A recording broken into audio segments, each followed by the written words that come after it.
Bueno, continuamos enseguida, vamos después en el pase con Antonio Laje, vamos, que ya está enseguida, vamos a retomar el caso Candela, porque me ha estado llegando información muy importante, lo que decía recién el doctor Pierri, lo que dijo el doctor Torre, con mucho conocimiento de causa, es para seguirlo, y con lo que está reuniendo ya el fiscal, más las pruebas que tienen las próximas horas, así que después hacemos la conversión del lugar. Anoche aquí estábamos tratando el tema ferroviario, el accidente de Flores, y Rafael Gentili, bueno, hizo una durísima acusación sobre el gobierno de la Ciudad de Buenos Aires. Estaba Martín Ocampo, quien le agradezco que esté nuevamente, que viene de la legislatura, porque estaban votando algo, y también, bueno, nombró a Julio Raffo, legislador del Proyecto Sur. ¿Ustedes están denunciando que hay un negocio detrás de los túneles, de los zapitos? Yo hice 3 denuncias que considero relevantes. Una vinculada con AUSA, otra con el Consejo de la Magistratura y otra con lo que yo se denomina, no lo denomino yo, lo recogí, que se llama el funcionamiento de la cooperativa en la legislatura. Debo aclarar, para que no haya confusión, que no hice ninguna denuncia para el gobierno de Macri o el señor Macri, y el día que piense que lo tengo que denunciar, lo voy a denunciar como denunciamos a Menem, como denunciamos a muchos aliados de la señora Cristina Kirchner hoy, Menem. ¿Pero qué es esto de la cooperativa, que anoche también lo dijo Gentili, que Martín Ocampo le pedía explicaciones? ¿Qué es la cooperativa? Bueno, yo antes que nada le dejo por escrito el diario de sesiones en el momento en que lo que dije oficialmente, sí, y renuncié a los fueros en el momento en que lo dije. Todo indica, usted de pronto se encuentra con votaciones de proyectos como el de los zapitos, los 100 millones de dólares de préstamos a AUSA, que llevan dinero para hacer los subterráneos y que fueron a AUSA para hacer algunas obras que no tenían presupuesto, no tenían cronograma, no estaban proyectadas, y bueno, ya había una cierta irregularidad. Nótese que los bloques votaron algunos divididos. La diputada Cerruti votó a favor y el diputado Urbanova votó en contra, sin ninguna explicación, y en el recinto que fundamentara que dentro de un bloque hubiese 2 visiones tan distintas, como una para votar a favor y otra en contra.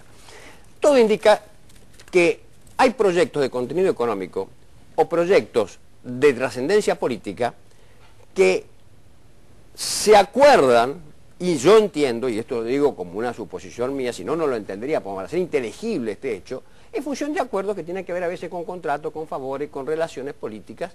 Y eso es lo que dije, renuncié a los fueros y acá está. Y de eso me hago cargo. ¿Coimas? No, yo no diría coimas.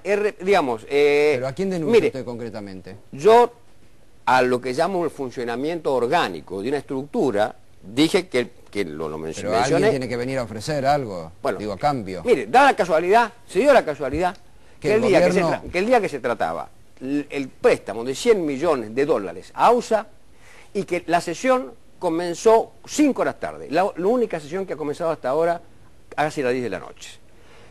Cuando yo preguntaba por qué no arrancaba la sesión, el presidente de la Cámara, vicepresidente primero, me dice, es porque está reunida la Comisión de Presupuesto. Digo, no, hay un error, estoy reunido con el diputado Fabio Basteiro, que es la Comisión de Presupuesto, así que no está reunida la Comisión de Presupuesto porque a él no lo han convocado.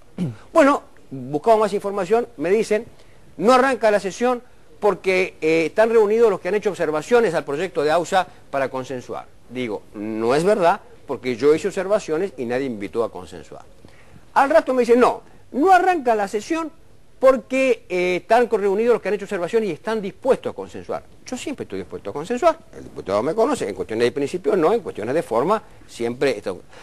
Y ahí me dicen, mire, y esto lo que dije en la sesión también, hay en la ciudad, entiendo yo, y en la nación, lo que se llama la patria contratista. Acá tiene usted los nombres de las principales empresas que tienen la obra pública en la ciudad y en la nación, y todas han hecho sociedades, entre ellas en UTES.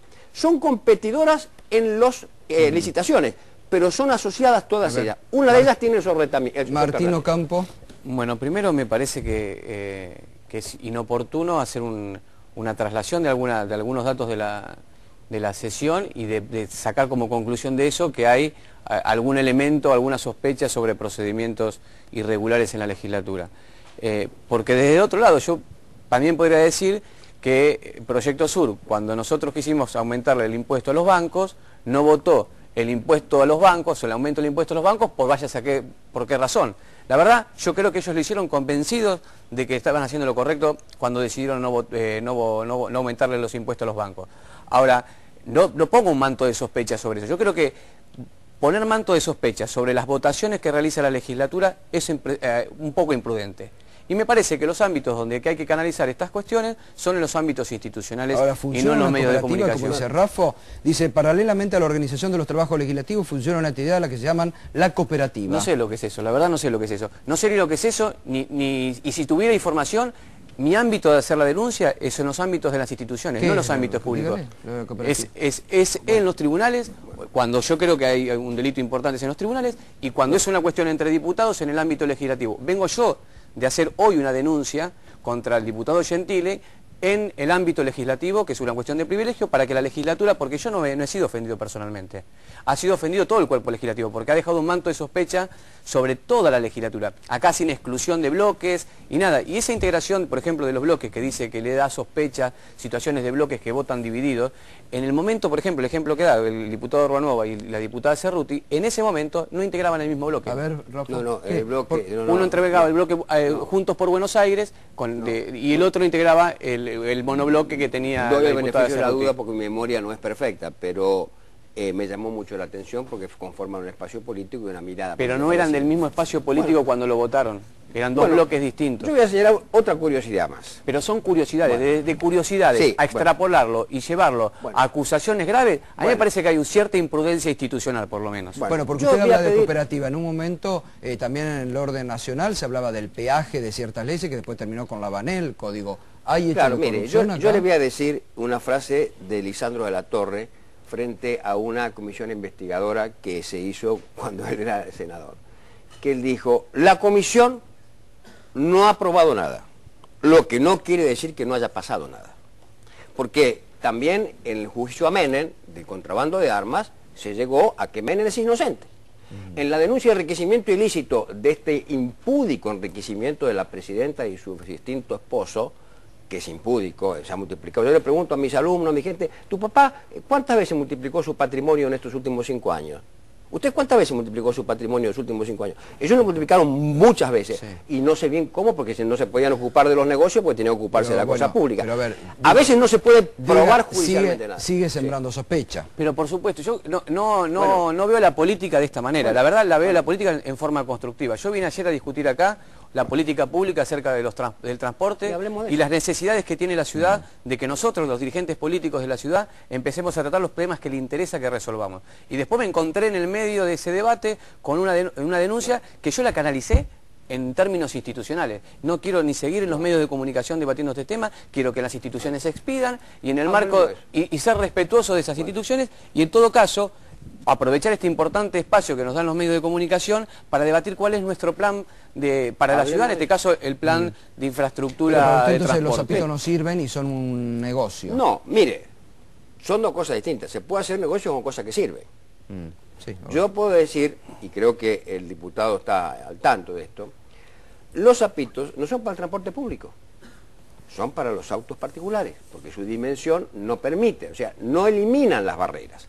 Entonces que me digan a mí, si hubieran habido zapitos, no se hubiera habido el problema de la barrera, me parece que por lo menos es un error. Pero bueno, no es así, no elimina el zapito de la barrera. Para la explicación ¿Es así o no es así? Para que la explicación sea integral, ¿no? Y entendamos cuál es porque uno puede tomar la medida aislada y la puede tomar en el contexto de medidas que tienden a interrelacionar la ciudad y resolver lo que sería la fragmentación que genera la vía del ferrocarril en la movilidad de la ciudad. Nosotros, efectivamente, hay algunos paso nivel que son de baja escala, que son de escala para autos, ambulancias y no son para el transporte público. Correcto. Pero son el primer paso, las primeras arterias que hay que abrir para poder después recién empezar las obras de las grandes arterias donde van a pasar el transporte público. ¿Y por qué se hace así de esta forma? Porque si nosotros hoy cortáramos una barrera donde hay transporte público para hacer una obra que dura más de un año, un poco más de un año, lo que generaríamos es un caos de tránsito imposible de resolver. Entonces, en un ámbito de planificación de una política pública correcta, primero se hacen los pasoniveles de los costados o los disuasivos para que tengamos la posibilidad de mandar flujo de tránsito hacia ellos y después se hacen las obras en las arterias principales. Y esto es lo que hemos planificado nosotros. En el fondo, igual, ante ciertos amparos, ciertas presentaciones que se hacen en torno a estas cuestiones, lo que está en juego siempre es la discusión hasta dónde el interés particular puede estar anterior al interés general. Nadie ha comprado una vivienda y junto con la vivienda el derecho a mantener la vereda, a mantener la calle como estaba. Hablamos de políticas.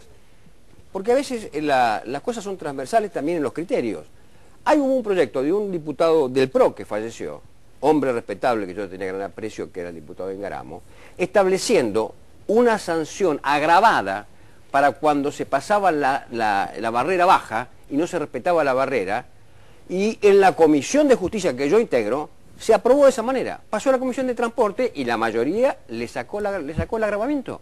Entonces le considera que el transporte público, cuando pasa una barrera baja, no tiene que ser agravado. Ahí hay lobbies de los colectiveros. Julio, en esa le han sanción de la sacado ley, el agravante. le modificaron el agravante porque ese agravante ya estaba contemplado en el marco normativo de la ley 471. No, aumentaba la pena, aumentaba la pena, aumentaba la multa. Actualmente a 4.000 unidades. No, está de 4.000, está de 5.000 a 1.000. De 1.000 a 5.000. Bueno. De 1.000 a 5.000 las unidades. Bueno, les agradezco a ambos, lo vamos a seguir analizando el tema, porque sobre todo el tema del transporte público y esto es importante.